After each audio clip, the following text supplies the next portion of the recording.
Bompard. C'est une première étape que vient de franchir Sébastien Lecornu. Les députés ont adopté aujourd'hui la première partie du projet de loi de finances de la sécurité sociale avec seulement 26 voix d'écart.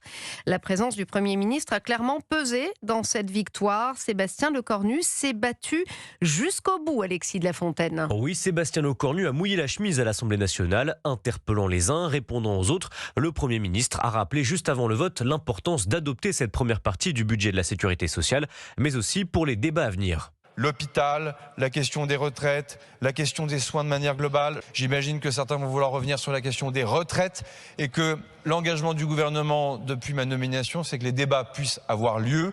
Et donc je souhaite que cette P3 puisse être discutée démocratiquement.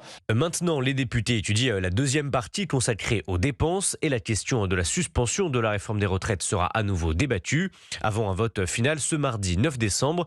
Si le texte est rejeté, il est alors renvoyé au Sénat, sauf si le Premier ministre annonce finalement utiliser le 49.3 ou les ordonnances pour passer en force. Alexis de la Fontaine du service politique d'Europe 1.